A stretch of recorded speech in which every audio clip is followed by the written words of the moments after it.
मेरे साथ पर जुड़े हुए फेसबुक लाइव पर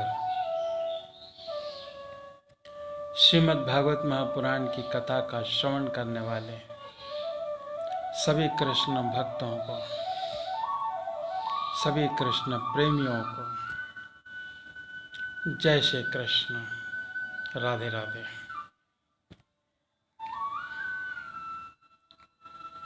भगवान श्री कृष्ण की बहुत ही असीम अनुकंपा है कि हम और आप श्रीमद् भागवत महापुराण की संपूर्ण कथा का श्रवण कर पा रहे हैं। जिन भक्तों को शुरू से लेकर अब तक श्रीमद् भागवत महापुराण की कथा का श्रवण करना हो तो हमारे YouTube चैनल पर भी जाकर उसे देख सकते हैं, सुन सकते हैं। YouTube चैनल पर सब्सक्राइब करके आप हमारा लगातार श्रीमद् भागवत महापुराण की कथा को सुन सकते हैं।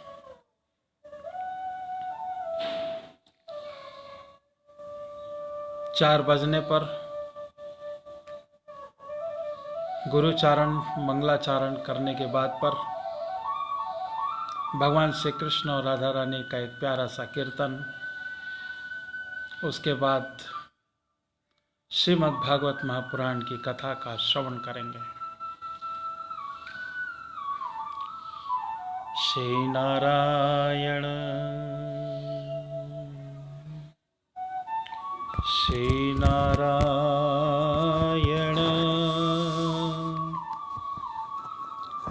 श्री नारायण श्री नारायण श्री नारायण श्री नारायण श्री नारायण। गोविंदाय नमः। श्री राधा कृष्णाय नमः। श्री कृष्णाय नमः। श्री गोविंदाय नमः।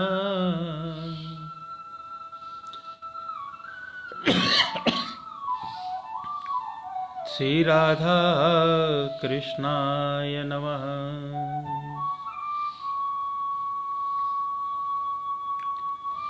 श्री राम जय राम जय जय राम। श्री राम जय राम जय जय राम। श्री कृष्ण गोविंद राम गोविंद राम गोविंद गोविंद हरे राम। 4 बज रहे हैं। मंगलाचारण गुरुचारण करने के बाद पे भगवान श्री कृष्ण और राधा रानी का एक प्यारा सा कीर्तन, उसके बाद श्रीमद् भागवत महापुराण की संपूर्ण कथा का श्रवण करेंगे। बोलो श्री गणेश भगवान की जय। बोलो श्री लंबोदर महाराज की जय। बोलो श्री राधा कृष्ण भगवान की जय। बोलो श्री हनुमंत लाल की जय। बोलो श्री पितृदेवता की जय।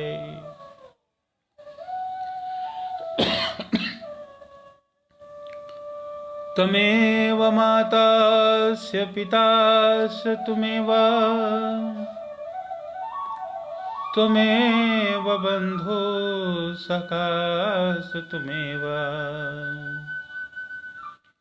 त्वमेव विद्या द्रविणं त्वमेव सर्वं मम देवदेवाय। गुरु ब्रह्मा गुरु विष्णु गुरुदेवो महेश्वराय। गुरु साक्षात् परब्रह्म तस्मै श्री गुरुवे नमः। मंगलम भगवान विष्णु मंगलम गरुड़ध्वज मंगलम पुंडरीकाक्षाय मंगलाय तनो हरि। वक्रतुंड महाकाय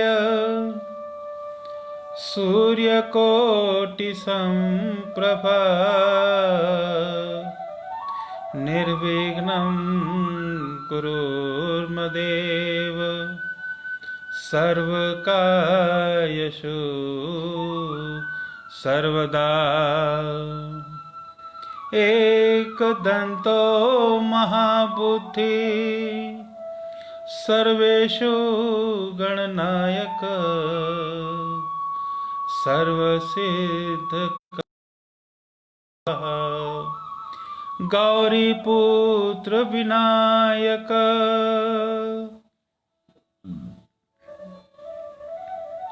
सिन्दूरवर्णं द्विभुजं गणेशं लम्बोदरं पद्मदले निविष्टं ब्रह्मादिदेव्यपरिसेव्यमानं सिद्धं युतं तं प्रणमामि देवम्।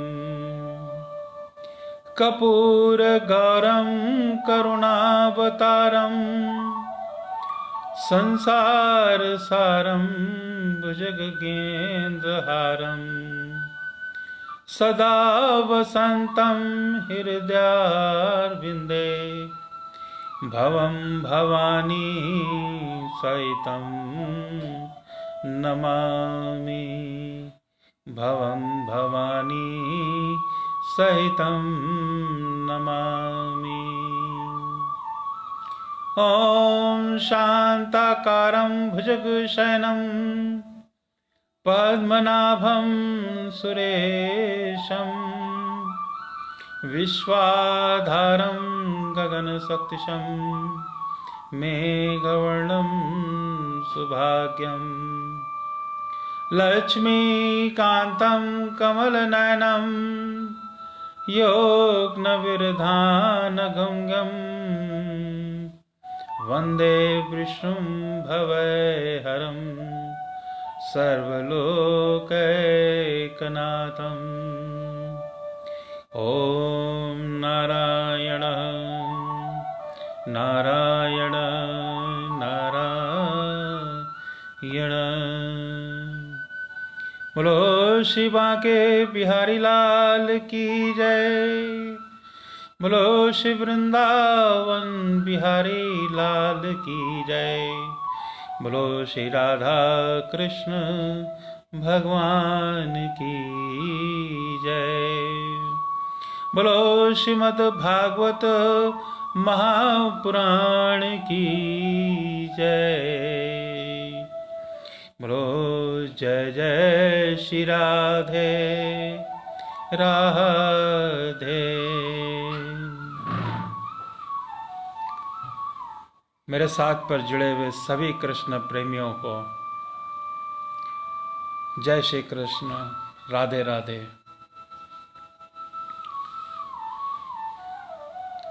आप लोगों से एक ही गुजारिश है कि श्रीमद् भागवत महापुराण की कथा का श्रवण करने के लिए, सुनने के लिए आप अपने ग्रुप पर शेयर जरूर करें। आपके साथ साथ और भी अन्य कृष्ण प्रेमियों को भगवान श्री कृष्ण की प्रेममयी रसपान का कथा का सुनने का अवसर उन्हें भी प्राप्त हो जाए। आइए एक प्यारा सा कीर्तन भजन सभी को जय श्री कृष्ण, राधे राधे। भगवान गोपाल कृष्ण बहुत ही प्यारे सुंदर सलोने और बहुत ही मनोहारी, बहुत ही मुरली वाले, इतने प्यारे सुंदर हैं जिसका कि वर्णन करना असंभव है। और उससे ही ज्यादा कहीं राधा रानी हैं, किशोरी जी हैं। किशोरी जी इतनी सुंदर हैं जिसका वर्णन करना शब्दों में नहीं, किताबों में नहीं, व्यर्थ है। आइए उस प्यारे किशोरी जी को याद करते हुए, भगवान श्री कृष्ण को याद करते हुए एक प्यारा सा भजन करते हैं, कीर्तन करते हैं। बोलो श्री नारायण भगवान की जय। बोलो श्री राधा कृष्ण भगवान की जय। गोविंद गोपाल प्रभु गिरधारी,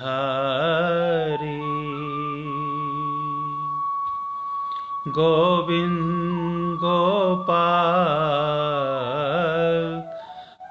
प्रभु गिरधारी, प्रभु गिरधारी,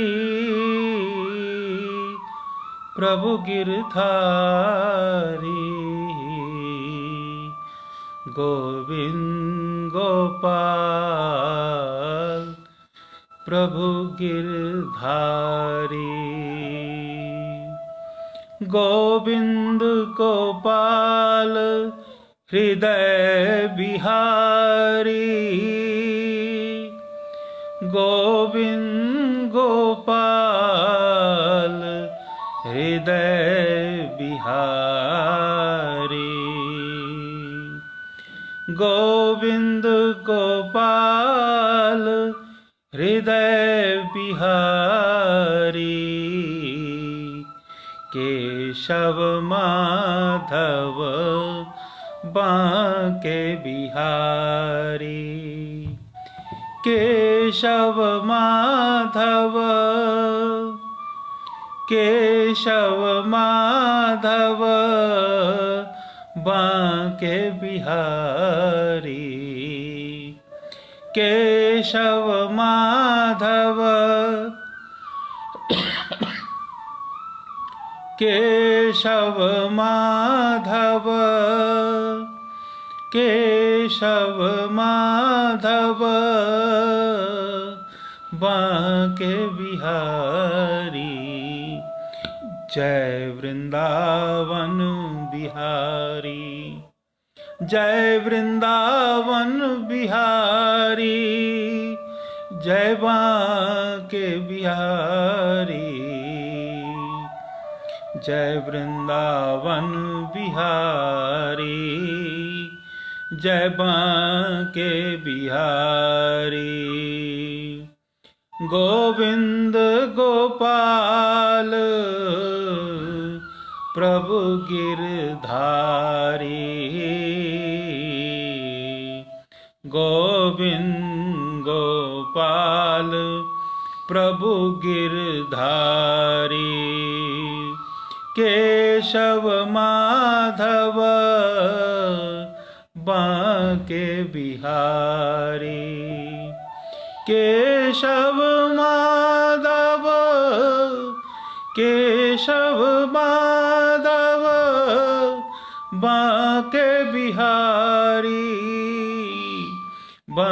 बांके बिहारी। जय वृंदावन बिहारी, जय वृंदावन बिहारी, है मधुसूदन बिहारी। जय वृंदावन बिहारी, हे मधुसूदन बिहारी। जय गोविंद गोपाल बिहारी, जय गोविंद गोपाल बिहारी।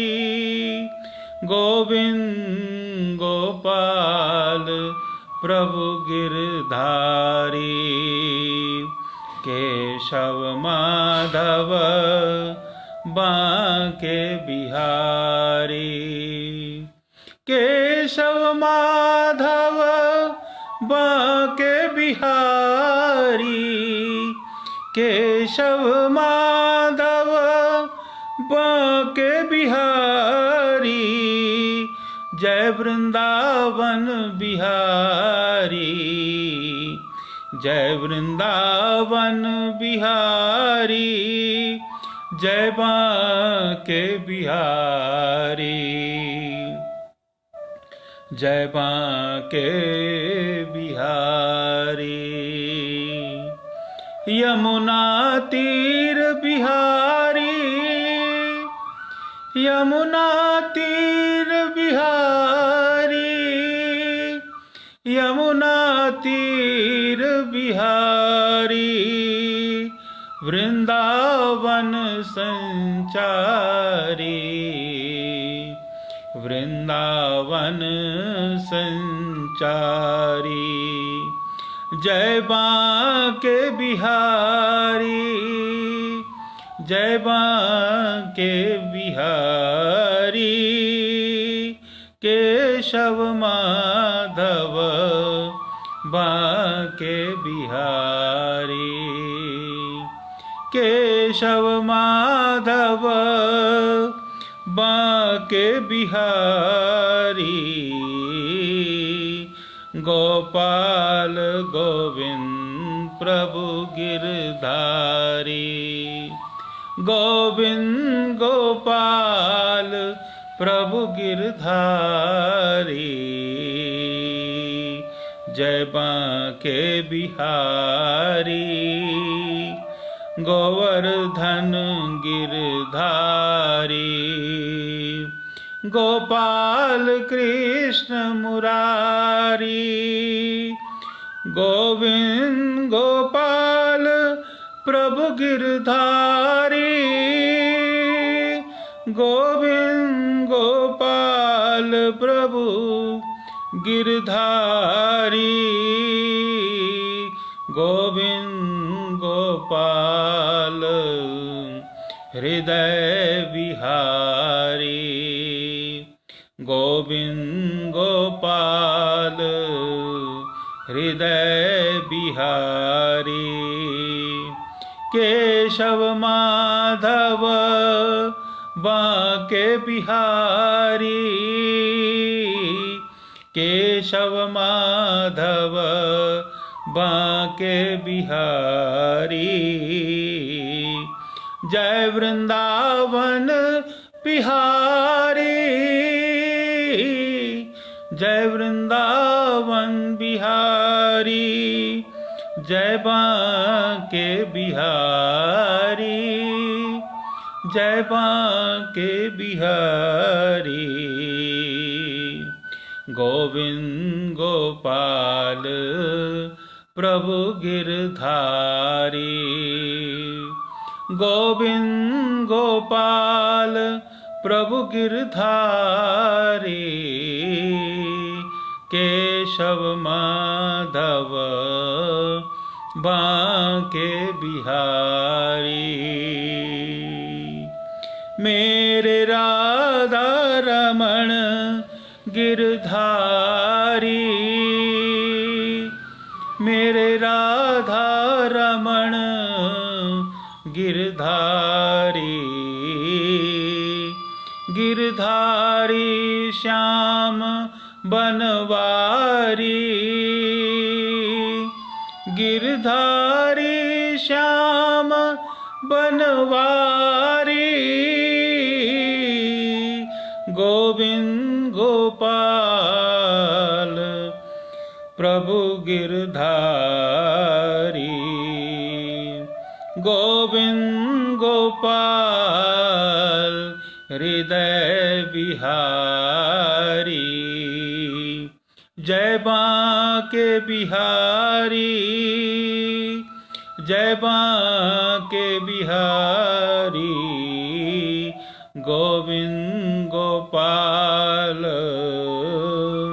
प्रभु गिरधारी, गोविंद गोपाल प्रभु गिरधारी, केशव माधव बांके बिहारी, केशव माधव बांके बिहारी, गोविंद गोपाल प्रभु गिरधारी, गोविंद गोपाल प्रभु गिरधारी।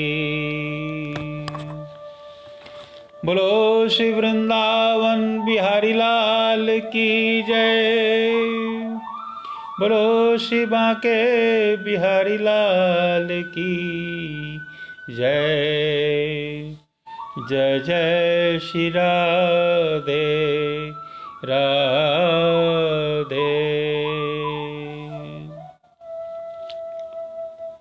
इस प्यारा सा भजन के बाद में कीर्तन के बाद पर श्रीमद् भागवत महापुराण की कथा का श्रवण करते हैं। इसके पहले मेरे साथ पर जुड़े हुए सभी कृष्ण प्रेमियों को जय श्री कृष्ण, राधे राधे। फेसबुक लाइव पर आप सभी का स्वागत है। आप अपने ग्रुप पर शेयर ज़रूर करें ताकि आपके साथ और भी अन्य लोगों को भी श्रीमद् भागवत महापुराण की कथा का श्रवण करने के, सुनने के लिए उनको भी मौका मिलता रहे। सभी को राधे राधे। आइए कथा सुनते हैं।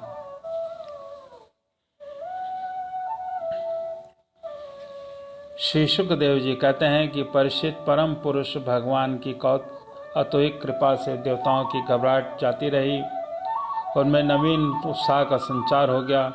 पहले इंद्र, वायु, देवतागण रणभूमि में जिन जिन दैत्यों से आहत हुए, उन्हीं के सब प्रकार से अब पूरी शक्ति से प्रहार करने लगे। परम ऐश्वर्यशाली इंद्र ने बड़ी बलि से लड़ते लड़ते उन पर क्रोध करके वज्र उठाया। तब सारी प्रजा में हाहाकार मच गया। बलि अस्त्र शस्त्र सुसज्जित होकर बड़े उत्साह से युद्ध भूमि में बड़ी निर्भरता से डटकर विचार रहे थे।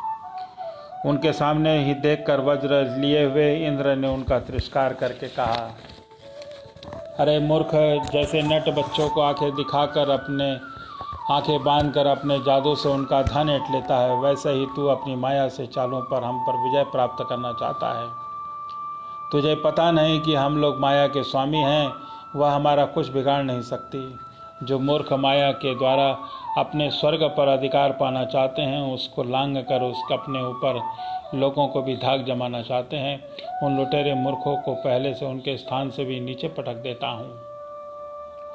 ना समझ, तूने माया की बड़ी बड़ी चालें देखी हैं। देख, आज मैं अपने 100 धार वाले वज्र से तेरा सिर धड़ से अलग किए देता हूँ, तो अपने भाई बंधुओं के साथ जो कुछ कर सकता है करके देख ले। बलि ने कहा कि इंद्र, जो लोग काल शक्ति की प्रेरणा से अपने कर्म के अनुसार युद्ध करते हैं, उन्हें जीत या हार, यश या अपयश अथवा मृत्यु मिलती है। इसी से ज्ञानी जन इस जगत के काल को अधीन समझ कर न तो विजय होने से हर्ष से फूल उठते हैं और न ही अपकीर्ति, हार और मृत्यु से शोक से वशीभूत होते हैं। तुम लोग अब इस तत्व से अनभिज्ञ हो। तुम लोग अपने को जय पराजय आदि का कारण कर्ता मानते हो, इसलिए परमात्मा महात्माओं की दृष्टि से तुम शोचनीय हो। हम तुम्हारे मम स्पर्शीय वचन को स्वीकार ही नहीं करते, फिर हम दुख क्यों होने लगा। सुखदेव जी कहते हैं कि वीर बलि ने इंद्र की इस प्रकार फटकारा। बलि की फटकार से इंद्र कुछ झेप गए। तब वीरों का मान मर्दन करने वाले बलि ने अपने धनुष को कान तक खींचकर बहुत जोर से बाण मारे। सत्यवादी देव शत्रु बलि ने इस प्रकार इंद्र का अत्यंत तिरस्कार किया। अब तो इंद्र अंकुश के मारे उस हाथी की तरह और भी चिढ़ गए और बलि का आक्षेप न सहन कर सके। शत्रुघाती इंद्र की बलि पर अमोद वज्र का प्रहार किया। उसकी चोट से बलि पंख कटे हुए पर्वत के समान अपने विमान से पृथ्वी पर गिर पड़े। बलि का एक बड़ा हितैषी और घनिष्ठ मित्र जम्बासुर था। अपने मित्र के गिर जाने पर उनको मारने का बदला लेने के लिए वह इंद्र के सामने आ खड़ा हुआ और सिंह पर चढ़कर वह इंद्र के पास पहुंच गया और बड़े वेग से अपनी गदा उठाकर शत्रु स्थान हंस पर प्रहार किया।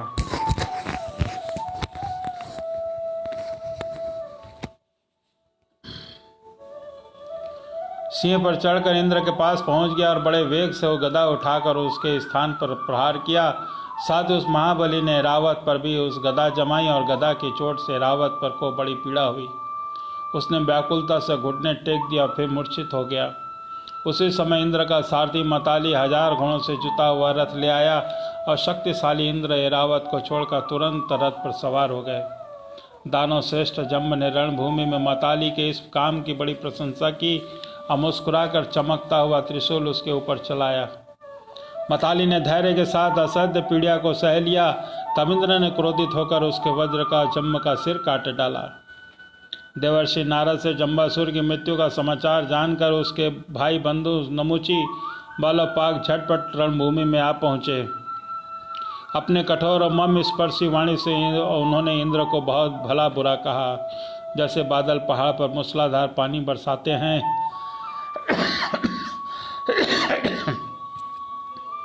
वैसे ही उनके बाणों की झड़ी लगा दी। बल से बड़े हस्त घालों के एक साथ 1000 बाण चलाकर इंद्र के 1000 घोड़ों को घायल कर दिया। पाक ने 100 बाणों से मताली को और बाणों से रथ के एक एक अंग को छेद डाला। युद्ध भूमि में एक बड़ी ही अद्भुत घटना हुई कि एक ही बार इतने बाण उसने चढ़ाए और चढ़ाए। नमुची ने बड़े बड़े 15 बाणों से, जिनके सोने के पंख लगे हुए थे, इंद्र को मारा और युद्ध भूमि में जल से भरे हुए समान गरजने लगा। जैसे वर्षा काल के बादलों से सूर्य को ढक लेते हैं, वैसे ही असुरों ने बाणों की वर्षा से इंद्र और उनके रथ को तथा सारथी को भी चारों ओर से ढक दिया। इंद्र को न देखकर देवता और उनके अनुचर अत्यंत विहील होकर रोने चिल्लाने लगे। एक तो शत्रुओं ने उन्हें हरा दिया था, दूसरा उनका कोई सेनापति न रह गया। उस समय देवताओं की ठीक वैसी अवस्था हो रही थी जैसे बीच समुद्र में नाव टूट जाने पर व्यापारियों की होती है। परंतु थोड़ी देर में शत्रुओं के बनाए हुए बाणों से पिंजरे से घोड़े, रथ और ध्वजा सारथी के साथ निकल आए। जैसे प्रातःकाल सूर्य और किरणों की दिशा आकाश और पृथ्वी को चमका देते हैं, वैसे ही इंद्र तेज के सब जगमगा उठे। वज्रधारी इंद्र ने देखा कि शत्रुओं ने रणभूमि में हमारी सेना को रौंद डाला है। तब उन्होंने बड़े क्रोध से शत्रु का मार डालने के लिए वज्र से आक्रमण किया। परीक्षित उस 8 धार वाले पहने वज्र से उस दैत्यों के भाई बंधुओं को भी भयभीत करते हुए उन्होंने बल और पाक से सिर काट डाले। परीक्षित अपने भाइयों को मरा हुआ देख नमुची को बड़ा शोक हुआ। वह क्रोध के कारण आपे से बाहर आकर इंद्र को मार डालने के लिए जी जान से प्रयास करने लगा। अब तुम बच नहीं सकते, इस प्रकार ललकारते हुए त्रिशूल उठाकर वह इंद्र पर टूट पड़ा। वह त्रिशूल फौलाद का बना हुआ था, सोने के आभूषण से विशोभित था और उसमें घंटे लगे हुए थे। नमुची क्रोध के मारे सिंह के समान गरज पर इंद्र पर वह त्रिशूल चला दिया। परीक्षित इंद्र ने देखा कि त्रिशूल बड़े वेग से और आ रहा है। उन्होंने अपने बाणों से आकाश में उसके 1000 टुकड़े कर दिया और बाद देवराज इंद्र ने बड़े क्रोध उसका सिर काट डालने के लिए उसकी गर्दन पर वज्र ने वार किया। यद्यपि इंद्र ने बड़े वेग से वज्र चलाया था कि परंतु यशस्वी वज्र से उसके चमड़े पर खनोस तक नहीं आई। वह बड़े आश्चर्यजनक घटना हुई थी कि जिस वज्र ने महाबली वस्त्रासुर का शरीर टुकड़े टुकड़े कर डाला था, नमुची के त्वचा ने उसको तिरस्कार कर दिया। जब वज्र नमुची का कुछ न बिगाड़ सका, तब इंद्र उससे डर गए और सोचने लगे कि देवयोग में संसार को संशय में डालने वाली यह कैसी घटना हो गई। पहले युग में जब पर्वत आंखों से उड़ते थे, घुमड़ते फिरते भार के कारण पृथ्वी पर गिर पड़ते थे, तब प्रजा का विनाश होते देखकर इसी वज्र ने मैंने उन पहाड़ों की पाखें काट डाली थीं। तपस्या का सार ही वस्त्रासुर के प्रकट में प्रकट हुआ था।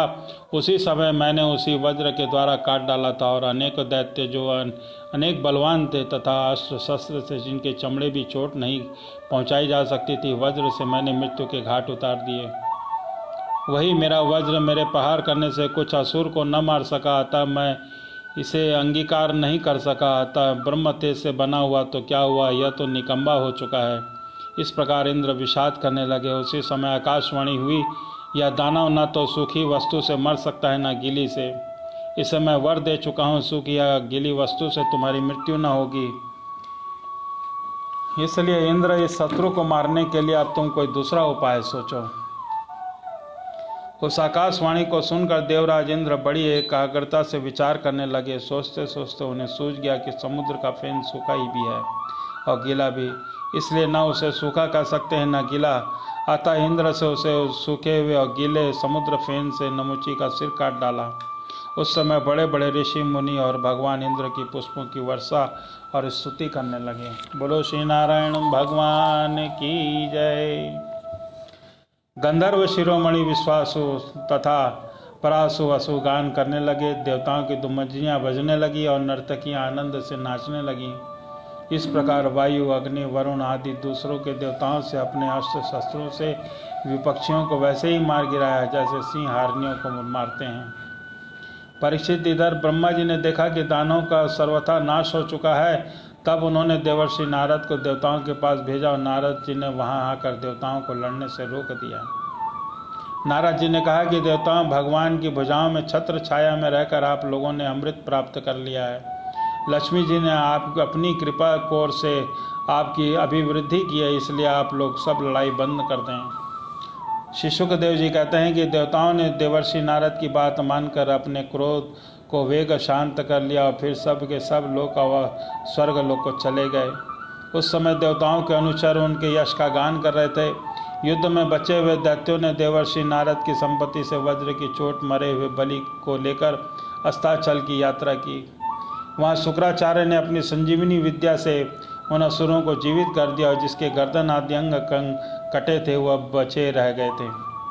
शुक्राचार्य के स्पर्श करते ही बलि की इंद्रियों में तेजना और मन में स्मरण शक्ति आ गई।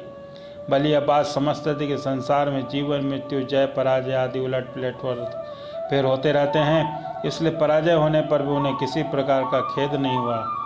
बोलो श्री नारायण भगवान की जय। शुकदेव जी कहते हैं कि परीक्षित, जब भगवान शंकर ने यह सुना कि श्री हरि स्त्री का रूप धारण करके असुरों का मोहित कर लिया है और देवताओं को अमृत पिला दिया है, तब वे सती के साथ बैल पर सवार होकर समस्त भूत गणों को लेकर वहां गए और वहां भगवान मधुसूदन निवास करते हैं। भगवान से हरि ने बड़े प्रेम से गौरी शंकर भगवान का स्वागत सत्कार किया। वे भी मुख सुख से बैठकर भगवान का सम्मान करते हुए मुस्कुराते हुए बोले।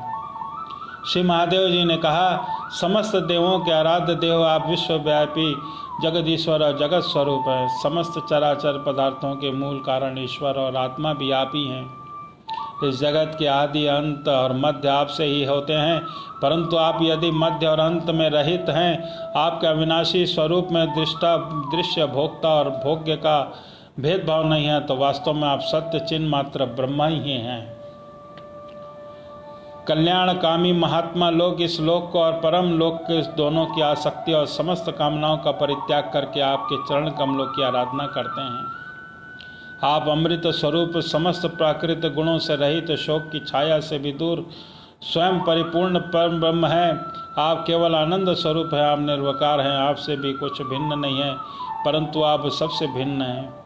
आप विश्व की उत्पत्ति, स्थिति और प्रलय के समान कारण हैं। आप समस्त जीवों के शुभाशुभ कर्म का फल देने वाले स्वामी हैं, परंतु यह बात भी जीवों की अपेक्षा से कही जाती है। वास्तव में आपकी उपेक्षा रहित अनपेक्ष है। स्वामी, कार्य और कारण, द्वैत और अद्वैत जो कुछ है वह सब एकमात्र आप ही हैं। ठीक वैसे ही जैसे आभूषणों के रूप में स्थित स्वर्ण और मूल स्वर्ण में कोई अंतर नहीं होता, परंतु दोनों एक ही वस्तु हैं। लोगों ने आपके वास्तविक स्वरूप को न जानने के कारण आप में नाना प्रकार के भेदभाव विकल्पों की कल्पना कर रखी है। यही कारण है कि आप में किसी प्रकार की उपाधि न होने पर भी गुणों को लेकर भेद की प्रतीति होती है। बोलो श्री नारायण भगवान की जय। प्रभो, कोई आपको ब्रह्म समझते हैं तो कोई दूसरे आपको धर्म कहकर वर्णन करते हैं। इसी प्रकार कोई आपको प्रकृति और पुरुष से परे परमेश्वर मानते हैं तो कोई विमला उत्कर्णी ज्ञाना क्रिया योगा ब्रह्मी सत्य ईशाना और अनुग्रह इन 9 शक्तियों से युक्त परम पुरुष और दूसरे क्लेश कर्म आदि के बंधन से रहित पूर्वजों के भी पूर्वज अविनाशी पुरुष विशेष के रूप में मानते हैं। प्रभु में ब्रह्मा मरीच आदि ऋषि और सत्य गुण की दृष्टि से अंतर्गत हैं। आप जब अपनी बनाई हुई सृष्टि का भी रहस्य नहीं जान पाते तब आपको तो जान कैसे सकते हैं। फिर आपका चित्त माया के अपने वश में कर रखा है, जो सर्वदा रजोगुणी और तमोगुणी कर्मों में लगे रहते हैं। वे असुर और मनुष्य आदि तो भला जानेंगे क्या। पर आप सर्वात्मक और ज्ञान स्वरूप हैं, इसलिए वायु के समान आकाश में अदृश्य रहकर भी आप संपूर्ण चराचर जगत के सदा सर्वदा विद्यमान रहते हैं तथा चेष्टा स्थिति जन्म नाश और प्राणियों के कर्म और संसार के बंधन मोक्ष सभी को जानते हैं। आप जब गुणों को स्वीकार करके लीला करने के लिए बहुत से अवतार ग्रहण करते हैं तब मैं उनका दर्शन करता हूँ। अब मैं आपको उस अवतार का भी दर्शन करना चाहता हूँ जो आपके स्त्री रूप में ग्रहण किया था, जिससे दैत्यों मोहित करके आपने देवताओं को अमृत पिलाया। स्वामी ने उसी को देखने के लिए हम सब आए हैं। हमारे मन में उसके दर्शन का बड़ा कौतूहल है। श्री सुखदेव जी कहते हैं कि जब भगवान शंकर ने विष्णु भगवान से यह प्रार्थना की तब वे गंभीर स्वभाव में हंसकर भगवान शंकर जी से बोले, बोलो श्री नारायण भगवान की जय। श्री विष्णु भगवान ने कहा कि शंकर जी, उस समय अमृत का कलश दैत्यों के हाथ में चला गया था, अतः देवताओं का काम बनाने के लिए दैत्यों का मन एक नए कौतूहल की ओर खींच लेने के लिए मैंने यह स्त्री रूप धारण किया। देव शिरोमणि, आप उसे देखना चाहते हैं इसलिए आपको वह रूप दिखाऊंगा, परंतु वह रूप तो कामी पुरुषों का ही आदरणीय है, क्योंकि काम भाव का उत्तेजित करने वाला होता है। सुखदेव जी कहते हैं कि इस तरह कहते कहते विष्णु भगवान वहीं अंतर्ध्यान हो गए। अब भगवान शंकर सती देवी के साथ चारों दृष्टि दौड़ाते हुए वहीं बैठे रह गए। इतने में उन्होंने देखा कि सामने एक बड़ा सुंदर उपवन है, उसमें भांति भांति के वृक्ष लग रहे हैं और रंग बिरंगे फूल और लाल लाल कोपलों से भरे पूरे हैं। उन्होंने यह भी देखा कि उस उपवन में एक सुंदर स्त्री गेंद उछल कर खेल रही है। वह बड़ी सुंदर साड़ी पहने हुई है, उसमें कमर में करधनी लड़ियाँ लटक रही हैं। गेंद उछालने और लपक कर उसके पकड़ने से उसके स्तन और उन पर पड़े हुए हार हिल रहे हैं। ऐसा जान पड़ता था मानो इनके भार से उसकी कमर पग पग पर टूटते टूटते बच जाती है, परंतु लाल लाल पल्लवें के समान सुकुमार चरणों में पड़ी कला के ठुमक ठुमक चल रही थी। उछलता हुआ गेंद जब इधर उधर छलक जाता था वह लपक कर उसे रोक लेती थी। इससे उसकी बड़ी बड़ी चंचल आंखें बड़ी उद्विग्न सी हो रही थीं। उसके कपोलों पर कानों में कुंडलों की आभा जगमगा रही थी और घुंघराली काली काली अलकें उन पर लटक जाती थी, जिससे मुख और भी उल्लसित उठता था। जब साड़ी सरक जाती थी तो केशों की वेणी खुलने लगती और जब अत्यंत सुकुमार बाएं हाथ से वह उन्हें संवार लिया करती, उस समय भी वह दाहिनी हाथ से गेंद उछालकर सारे जगत को अपनी माया से मोहित कर रही थी। गेंद से खेलते खेलते तनिक सलज्जा भाव से मुस्कुरा कर तिरछी नजर से शंकर जी की ओर देखा। बस उनका मन हाथ से निकल गया। वे मोहिनी को निहारते और उसकी चितवन के रस में डूबकर इतने विहील हो गए कि अपने आप को सुधी न रही।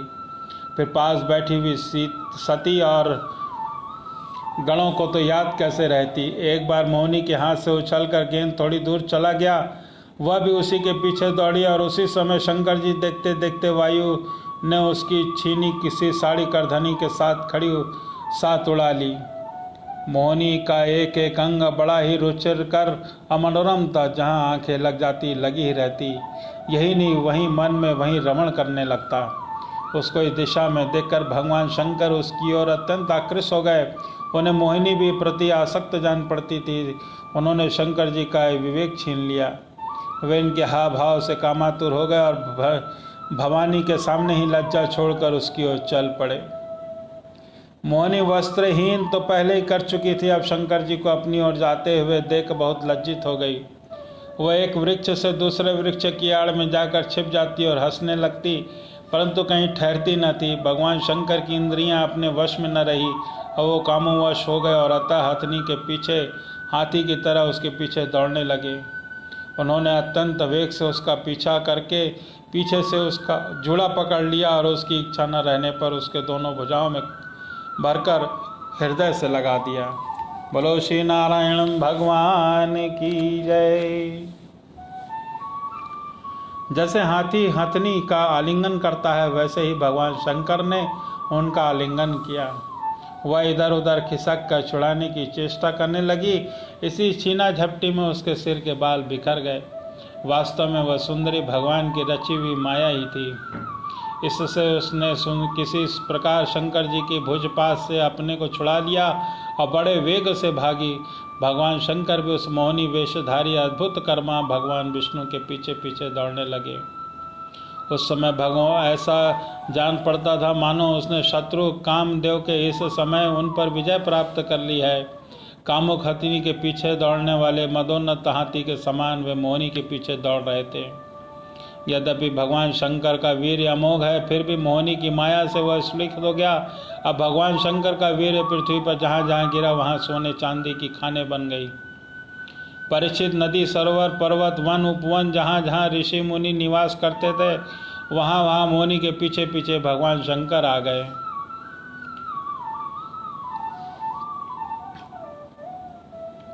और वहाँ मोहिनी के पीछे पीछे भगवान शंकर गए थे। परीक्षित वीर्यपात हो जाने के बाद उन्हें अपनी स्मृति हुई। उन्होंने देखा कि अरे भगवान की माया ने उन्हें खूब छकाया है। वे तुरंत उस दुखद प्रसंग से अलग हो गए और इसके बाद आत्मस्वरूप सर्वात्मा भगवान की इस महिमा का जानकर उन्हें कोई आश्चर्य नहीं हुआ। वे जानते थे भला भगवान की शक्तियों का पार कौन पा सकता है। भगवान ने देखा कि भगवान शंकर को इसे विषाद या लज्जा नहीं हुई है, तब वे शरीर पुरुष धारण करके फिर प्रकट होकर बड़ी प्रसन्नता से उन्हें कहने लगे, बोलो श्री नारायण भगवान की जय। श्री भगवान ने कहा कि देव शिरोमणि, मेरी स्त्री रूप माया से विमोहित होकर आप भी स्वयं ही अपनी निष्ठा में स्थित हो गए। यह बड़े आनंद की बात है। मेरी माया अपार है, वह ऐसे ऐसे हाव भाव रचती है कि अचेंद्रिय पुरुष भी किसी प्रकार उससे छुटकारा नहीं पा सकता। भला आपके अतिरिक्त ऐसा कौन पुरुष हो सकता है जो एक बार मेरी माया के फंदे में फंसकर फिर स्वयं उसे निकल सके। यद्यपि मेरी यह गुणमयी और माया बड़े बड़ों को मोहित कर देती है, फिर भी यह आपको मोहित नहीं करेगी, क्योंकि सृष्टि आदि के लिए समय पुरुष से शोभित करने वाला काल ही मैं हूँ। इसलिए मेरी इच्छा के विपरीत वह रजोगुण आदि सृष्टि नहीं कर सकती। शुकदेव जी कहते हैं कि परीक्षित, इस प्रकार भगवान विष्णु ने भगवान शंकर का सत्कार किया। तब उनसे विदा लेकर परिक्रमा करके वे अपने गणों के साथ कैलाश को चले गए। भरत वंश शिरोमणि भगवान शंकर ने बड़े बड़े ऋषियों की सभा में अपनी अर्धांगिनी सती देवी से अपने विश्व रूप की अंशभूता मायामयी मोहिनी का इस प्रकार बड़े प्रेम से वर्णन किया। देवी, तुमने परम पुरुष परमेश्वर भगवान विष्णु की माया देखी। देखो, यह तो समस्त कला कौशल विद्या आदि का स्वामी स्वतंत्र हूँ, फिर भी माया के विवश होकर मोहित हो जाता हूँ। फिर दूसरे जीव की परतंत्र है तो अतः मोहित हो जाए तो इसमें कहना ही क्या। अब मैं 1000 वर्ष की समाधि से उठा था, तब तुमने मेरे पास आकर पूछा था कि तुम किसकी उपासना करते हो, तो यही साक्षात सनातन पुरुष है। न तो काल ही इनकी सीमा में बांध सकता और न ही वेद इसका वर्णन कर सकता है। इसका वास्तविक स्वरूप अनंत और अनवर्चीय है। श्री शुकदेव जी कहते हैं कि परीक्षित, मैंने भगवान विष्णु की ऐश्वर्यपूर्ण लीला तुमको सुनाई है, जिसमें समुद्र मंथन के समय अपनी पीठ पर मंदराचल धारण करने वाले भगवान का वर्णन है। जो पुरुष बार बार इसका कीर्तन श्रवण करता है, उसका उद्योग कभी निष्फल नहीं होता है, क्योंकि पवित्र कीर्ति भगवान के गुण और लीलाओं का गान करके संसार के समस्त क्लेश और परिश्रम को मिटा देने वाला है। दुष्ट पुरुषों के भगवान के चरण कमलों की प्राप्ति कभी नहीं हो सकती। वे भक्ति भाव से युक्त पुरुष को ही प्राप्त होते हैं। इसे से उन्हीं का स्त्री में मायामय और रूप धारण करके दैत्यों को मोहित किया और चरण कमलों के शरणागत देवताओं को समुद्र मंथन से निकले हुए अमृत का पान कराया। केवल उन्हीं की बात नहीं, चाहे जो भी कुछ हो, उनके चरण शरण ग्रहण करे और वे समस्त कामनाएं पूर्ण कर देते हैं। उनके प्रभु के चरण कमलों में नमस्कार करता हूँ। बोलो श्री नारायण भगवान की जय। बोलो श्री मोहनी भगवान की जय। बोलो श्री राधा कृष्ण भगवान की जय।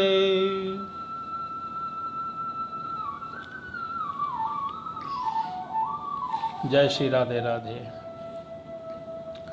शुकदेव जी कहते हैं कि परीक्षित विश्वामान के पुत्र यशस्वी शाददेव ही 7वें मनु हैं। वह वर्तमान मनवंतर ही उनका कार्यकाल है और उनकी संतान का वर्णन मैं सुनाता हूँ। वैश्मत मनु के 10 पुत्र हैं। इक्षासु, नभक, दृष्ट, सरयाति, नर्यंत, नभाग और दृष्टि, कुरूप और पुरुषक और वसुमान। परिचित इस मनवंतर आदित्य, वसु, इंद्र, रुद्र, विश्वदेव, मरुदगण, अश्वनी कुमार और रिभु ये देवताओं के प्रधान गण हैं। पुरंदर इनका इंद्र है। कश्यप, अत्रि, वशिष्ठ, विश्वामित्र, गौतम, जम, दग्नि और भरद्वाज ये सप्तर्षि हैं। इन मनवंतर में कश्यप की पत्नी अदिति के गर्भ से अदात्यों के छोटे भाई वामन के रूप में भगवान विष्णु ने अवतार ग्रहण किया था। परिस्थिति इस प्रकार मैंने संक्षेप में तुम्हें मनवंतर का वर्णन सुनाया। अब भगवान की शक्ति से अगले आने वाले 7 मनवंतर का वर्णन करता हूँ। परिचित, यह तो मैंने तुम्हें पहले ही बता चुका है कि विश्वान सूर्य की 2 पत्नियां थी, संज्ञा और छाया। ये दोनों ही विश्वकर्मा की पुत्री थीं। कुछ लोग ऐसा कहते हैं कि उनकी तीसरी पत्नी बड़वा भी थी। उन सूर्य पत्नी में संज्ञा से 3 पुत्र संतानें जन्म ली, यम, यमी और शाददेव।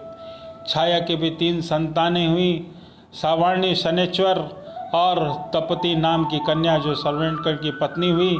जब संज्ञा ने वडावा का रूप धारण कर लिया तब उससे दोनों अश्वनी कुमार हुए। 8वें मनवंतर में सावर्णी मनु होंगे। इसके पुत्र होंगे निर्मोक, विरजस का आदि। परीक्षित उस समय शतुपा, विरजा और अमृत प्रभा नाम के देवगण होंगे। उन देवताओं के इंद्र होंगे। विरोचन पुत्र बलि होंगे।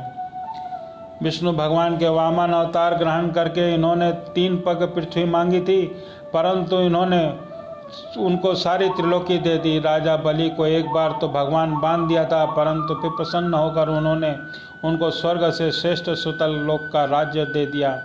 वे इस समय वहीं इंद्र के समान विराजमान हैं। आगे चलकर ये इंद्र होंगे और समस्त ऐश्वर्यों से परिपूर्ण इंद्र का पद भी परित्याग करके परम सिद्ध प्राप्त करेंगे।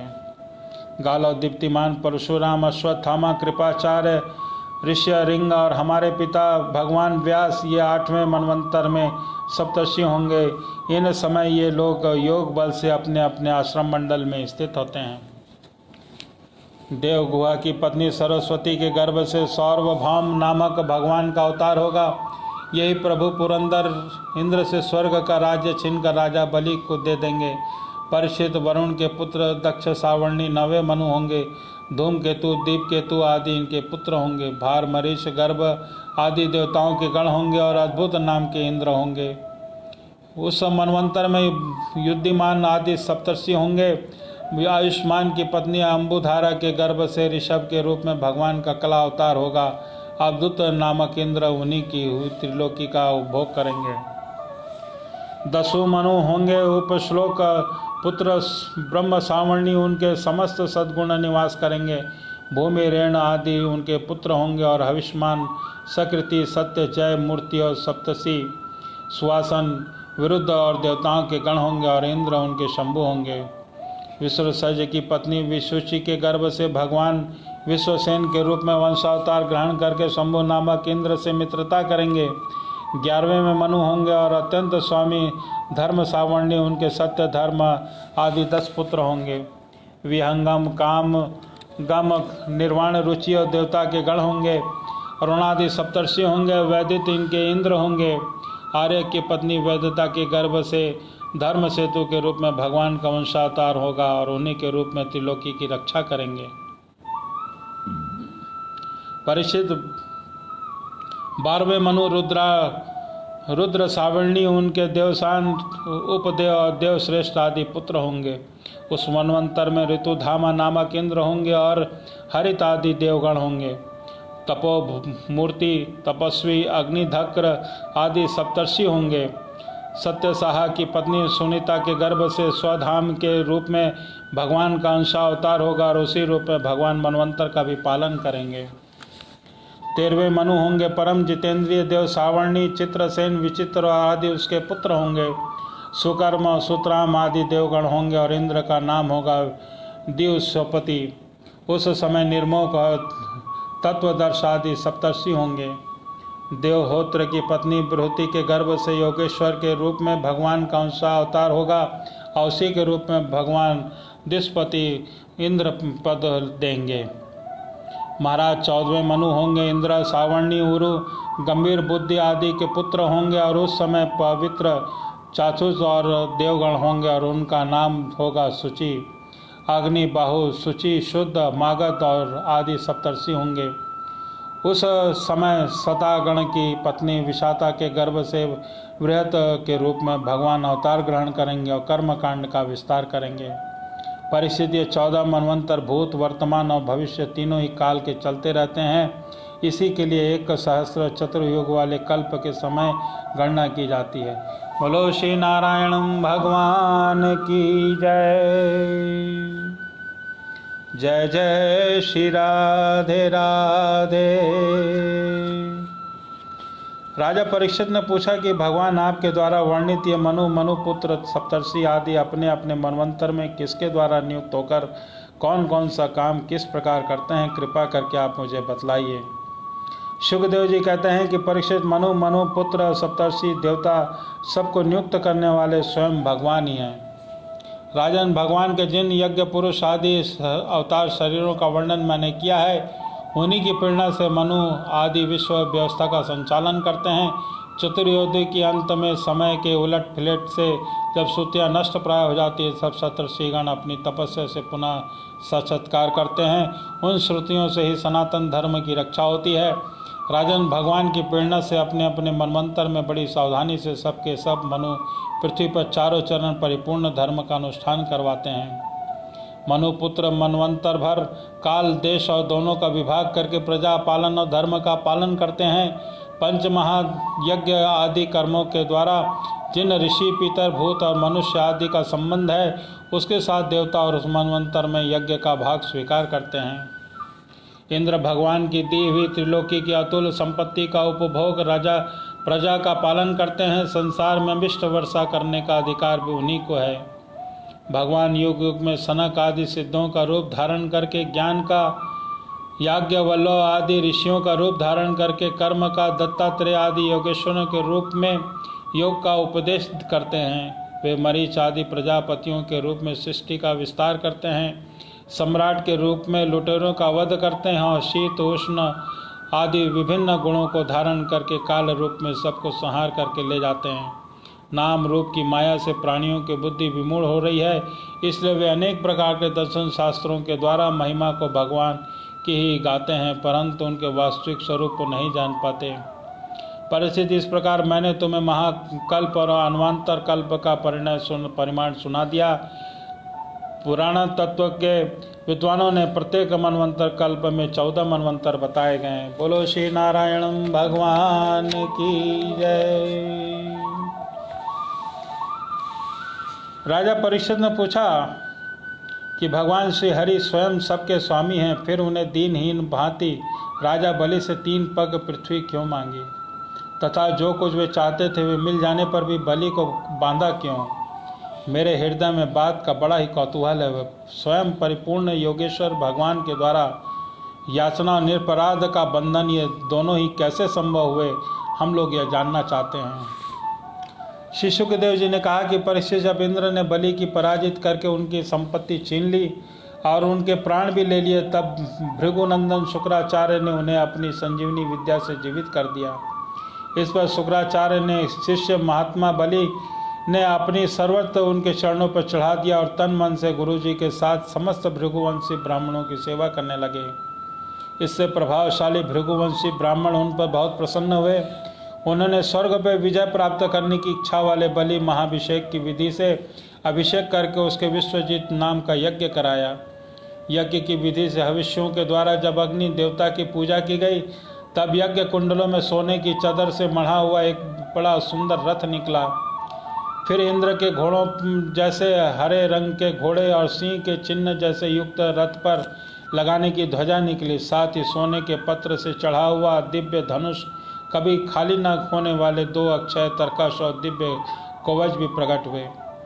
दादा प्रहलाद ने उन्हें ऐसी माला दी कि जिसके फूल कभी कुमलाते न थे। शुक्राचार्य ने ऐसी शंख दिया कि जिस प्रकार ब्राह्मणों की कृपा से युद्ध की सामग्री प्राप्त करके उनके स्वादिष्ट वचन हो जाने पर राजा बलि ने उन ब्राह्मणों की प्रतीक्षणा की और नमस्कार किया, और उसके बाद उन्होंने प्रहलाद जी से संभाषण करके उनके चरणों को नमस्कार किया। फिर वे भृगुवंशी ब्राह्मणों के दिए हुए दिव्य उस रथ पर सवार हुए। जब महारथी राजा बलि ने कवच आदि धारण कर धनुष, तलवार, तरकश आदि शस्त्र ग्रहण कर लिए, दादा की दी हुई सुंदर माला धारण कर ली, तब बड़ी शोभा हुई। उनकी भुजा में सोने के बाजूबंद और कानों में मकरांदी कुंडल जगमगा रहे थे। उनके कारण रथ पर बैठे हुए ऐसे सुशोभित हो रहे थे मानो अग्नि कुंड में अग्नि प्रज्वलित हो रही हो। उनके साथ उनके समान ऐश्वर्य, बल और विभूति वाले दैत्य सेनापति अपनी सेना लेकर हो लिए। ऐसा जान पड़ता था कि मानो आकाश को पी जाएंगे। अपने क्रोध भरे प्रज्वलित नेत्रों से समस्त दिशाओं को क्षितिज और भस्म कर डालेंगे। राजा बलि ने इस प्रकार बड़ी आसुरी सेना को लेकर उसका यह युद्ध ढंग से संचालन किया और आकाश अंतरिक्ष को कपाते हुए सकल ऐश्वर्यों को परिपूर्ण इंद्रपुरी की अमरावती चढ़ा दी। देवताओं की राजधानी अमरावती में बड़े सुंदर सुंदर नंदनवन आदि उद्यान उपवन थे। उन्हें उद्यानों उपवनों में पक्षियां जोड़े चहकते रहते थे, मधुलोभी और मतवाले होकर गुनगुनाते रहते थे। लाल लाल नए व पत्रों, फलों और पुष्पों की कल्प वृक्षों की शाखाएं लदी रहती और वहाँ के सरोवर, हंस, सारस, चकवे, बतकों की भीड़ लगी रहती। उन्हीं देवताओं के द्वारा समाहित देवांगनाएं जल कीड़ा करती और ज्योतिर्मय आकाश की गंगा खाई की भांति अमरावती चारों ओर से घोर रखा था। इसके चारों ओर बहुत सोने ऊंचा परकोटा बना हुआ था, जिसके स्थान पर बड़ी बड़ी अटारियां बनी हुई हैं। सोने के किवाड़ पर द्वार लगे हुए हैं। स्फटिक मणि के गोपुर हैं। इसमें अलग अलग बड़े बड़े राजमार्ग हैं और विश्वकर्मा ही उसके पुरी का निर्माण किया है।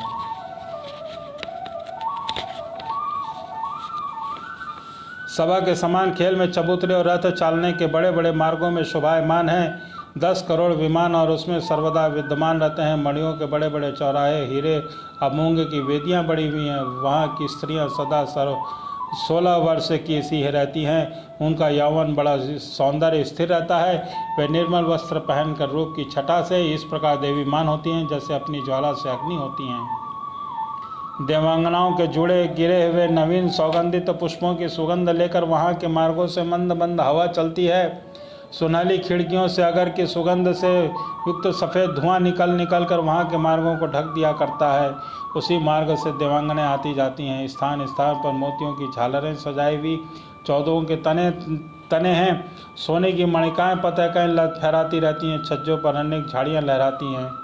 मोर, कबूतर, भौवें कौलगान करते रहते हैं। देवांगनाओं के मधुर संगीत से सदा सर्वदा मंगल छाया रहता है।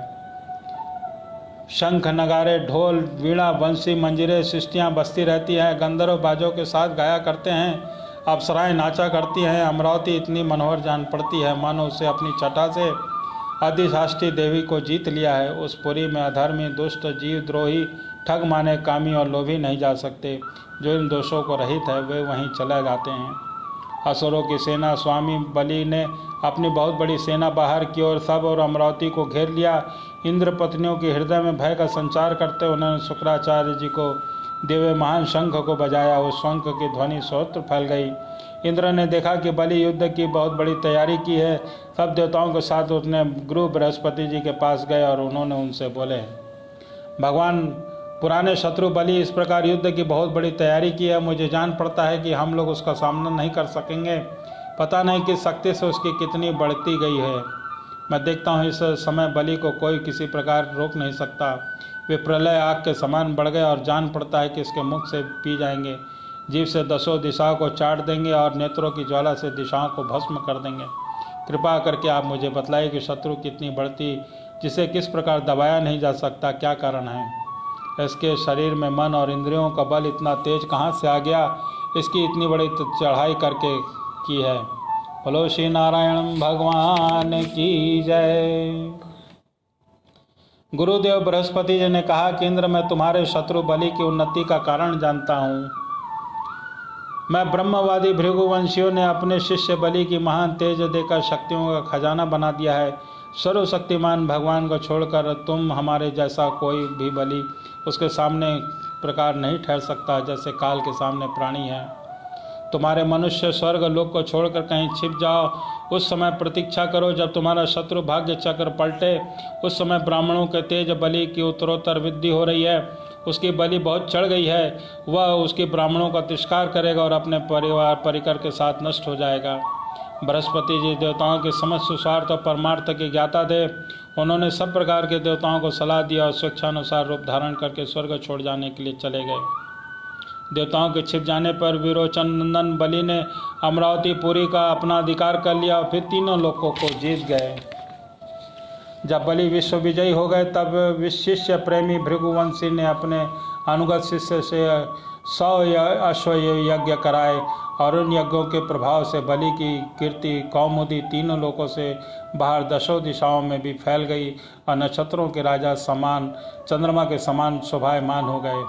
ब्राह्मण देवता कृपा से प्राप्त समृद्ध राजा लक्ष्मी जी का बड़ी उदारता के साथ उपभोग करने लगे और अपने कृतज्ञ का सा मानने लगे। बोलो श्री नारायण भगवान की जय।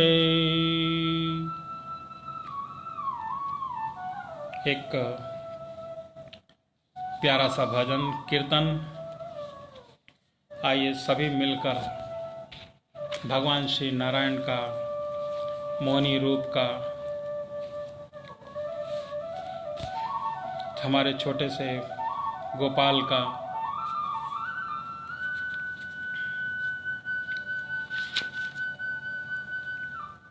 मेरो छोटो सो लड्डू गोपाल, मेरो छोटो सो लड्डू गोपाल, मेरो छोटो सो लड्डू गोपाल, सखी रे बड़ी प्यारो है। माँ यशोदा सखी से कहती हैं कि मेरा छोटा सा लड्डू गोपाल बहुत ही प्यारा है। मेरो छोटो सो लड्डू गोपाल, सखी रे बड़ा प्यारा है, सखी रे बड़ो प्यारो है। मेरो छोटो सो लड्डू गोपाल, मेरो छोटो सो लड्डू गोपाल, सखी रे बड़ो प्यारो है, सखी रे बड़ो प्यारो है, सखी रे बड़ो प्यारो है। अखियां मटकाए, भगवान कृष्ण अखियां मटकाते हैं। अखियां मटकाए जब सुबह जागे, अखियां मटकाए जब सुबह जागे, जब मैं नहलाऊं मेरे हाथों से भागे। अखियां मटकाए जब सुबह जागे, जब मैं नहलाऊं मेरे हाथों से भागे।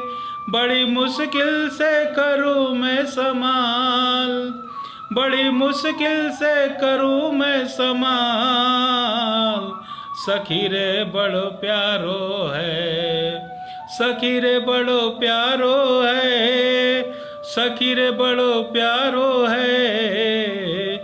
मेरो छोटो सो लड्डू गोपाल, मेरो छोटो सो लड्डू गोपाल, मेरो छोटो सो लड्डू गोपाल, सखी रे बड़ो प्यारो है, सखी रे बड़ो प्यारो है, सखी रे बड़ो प्यारो है।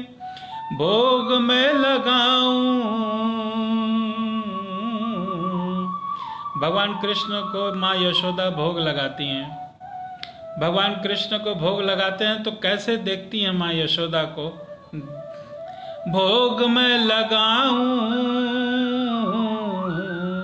भोग में लगाऊं, मैं को टुकुर टुकुर देखे, भोग में लगाऊं, भोग में लगाऊं, मैं को टुकुर टुकुर देखे, फल जो चढ़ाऊं, फल जो चढ़ाऊं, बाकी मोह फेंके, फल जो चढ़ाऊं, बाको मोही फेंके, या के मोटे मोटे, या के मोटे मोटे फूल जाएगा, या के मोटे मोटे गाल फूल जाएगा। सखी रे बड़ो प्यारो है, सखी रे बड़ो प्यारो है, मेरो छोटो सो लड्डू गोपाल, मेरो छोटो सो लड्डू गोपाल, सखी रे बड़ो प्यारो है, सखी रे बड़ो प्यारो है, सखी रे बड़ो प्यारो है।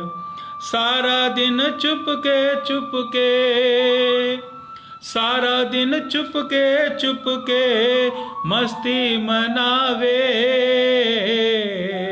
सारा दिन चुपके चुपके मस्ती मनावे, सारा दिन चुपके चुपके मस्ती मनावे।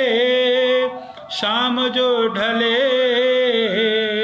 शाम जो ढले, मोके मुरली सुनाए, शाम जो ढले, मोके मुरली सुनाए, बाकी मुरली पे जाऊं बलिहार, जा बाकी मुरली पे जाऊं बलिहार, सखी रे बड़ो प्यारो है, सखी रे बड़ो प्यारो है, मेरो छोटो सो लड्डू गोपाल, मेरो छोटो सो लड्डू गोपाल, सखी रे बड़ो प्यारो है, सखी रे बड़ो प्यारो है, सखी रे बड़ो प्यारो है, मेरो छोटो सो लड्डू गोपाल। नित नई लीला कर रहता ये मौन है, नित नई लीला कर रहता ये मौन है, श्री हरिदासी का इसके सिवा कौन है।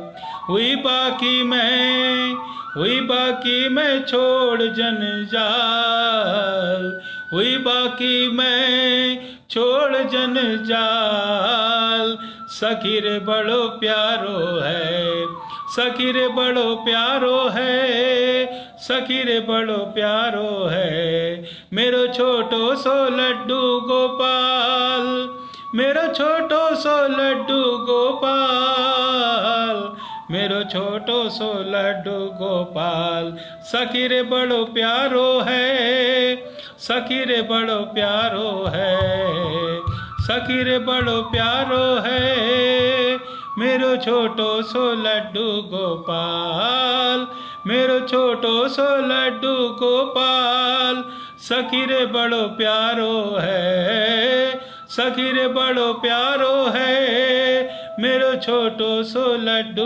गोपाल, मेरो छोटो सो लड्डू गोपाल, सखी रे बड़ो प्यारो है, सखी रे बड़ो प्यारो है। बोलो श्री लड्डू गोपाल की जय। बोलो श्री वृंदावन बिहारी लाल की जय। बोलो श्री बांके बिहारी लाल की जय। बोलो श्री राधा रानी की जय। मेरे साथ पर फेसबुक लाइव पर श्रीमद् भागवत महापुराण की कथा का श्रवण करने वाले सभी कृष्ण प्रेमियों को जय श्री कृष्ण, राधे राधे। श्रीमद् भागवत महापुराण की कथा का अब हम यहीं पर विराम करते हैं। कल 3:55 पर हम आपसे फिर मुलाकात करेंगे भगवान श्री कृष्ण की प्रेममयी लीला का रस पान करने के लिए। तब तक के लिए सभी को जय श्री कृष्ण, राधे राधे। श्री नारायण